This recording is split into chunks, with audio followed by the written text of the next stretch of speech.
tous pathétiques. C'est le meilleur.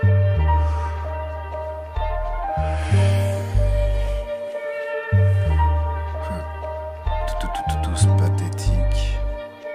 C'est le meilleur. Tous pathétiques. Tous pathétiques.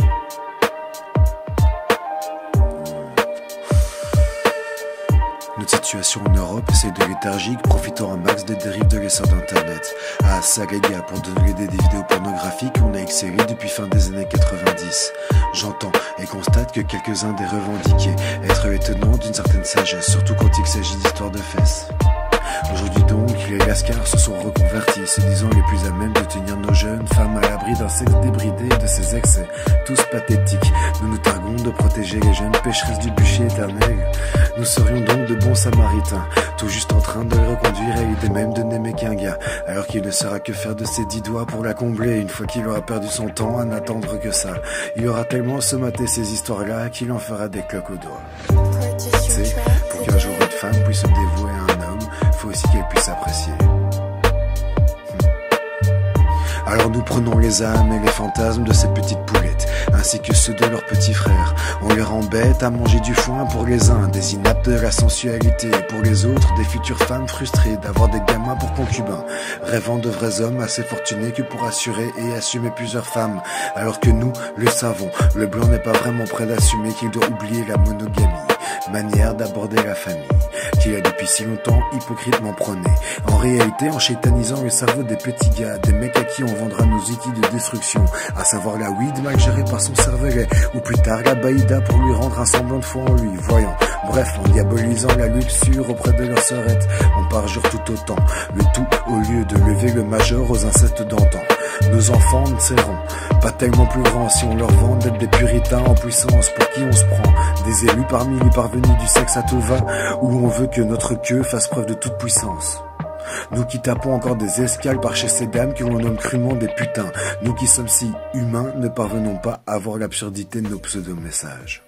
Si ce n'est pas de leur âge que de vivre et découvrir leur corps adolescent, et donc un peu bêtement, si vraiment c'est trop tôt pour nos ados que de se donner à autrui, de se blesser l'âme et de quitter le nid parental tel un oisillon qui aura eu l'occasion, dans le cas de nos futures femmes, d'être à leur juste valeur appréciée, alors ce sera avec qui et comment? Nous qui sommes une génération perdue par le cul à foison sur internet, allons leur enseigner les vertus du sexe adéquat contrarieux du sexe à tout va. On n'est pas net de croire que nous avons à leur inculquer quoi que ce soit à nos jeunettes, qu'elles soient blanches, asiatiques ou brunes, beurettes. J'espère pour les filles de ne pas devoir le vivre en cachette. Vous savez, ce fameux jour où elles pourront à leur tour apprendre à s'aimer et se découvrir, permettre à un petit homme d'être moins teubé en l'invitant à la suivre de ses tendres suggestions, qu'elle s'assume et puisse indiquer comment les faire chavirer. Car pour elle, apprendre de manière un peu bancale, car quelque part entourée de petits garnements, des adolescents pas encore assez matures que pour correctement apprécier des plaisirs tels que l'anal, c'est ma foi rassurant. Je préfère que ce soit deux jeunes adultes en devenir qui se trompent mais se découvrent sainement, que de voir une gamine, c'est bien, une jeune go traînant avec un jeune homme se prétendant musulmane, dont les prétentions seront de lui enseigner à être une future maman, alors qu'il veut juste en réalité, dans les faits, celui qui lui aura tout enseigné. Un lascar qui se caresse l'ego en caressant les poils de celle dont la culotte sent encore le pipi d'ado, bravo. Dignement, j'entends arrêter ici le notaire sur vos soi-disant idéaux. Ce n'est que d'hymen et de sang frais que vous rêvez, avouez. Vos fantasmes sont faciles à cerner. Une blonde bien gaulée avec cerise sur les nichons, un père ayant bien trimé. C'est bien, un père blanc ayant accès au crédit de la banque, et ce histoire de blanchir vos vies de malfrats en bande organisée. Bon, c'est les jeux du siècle. On est tous acteurs des paris de nos pères sur nos histoires de branleurs trop fiers. On est tous acteurs des paris de nos pères sur nos histoires de branleurs trop fiers.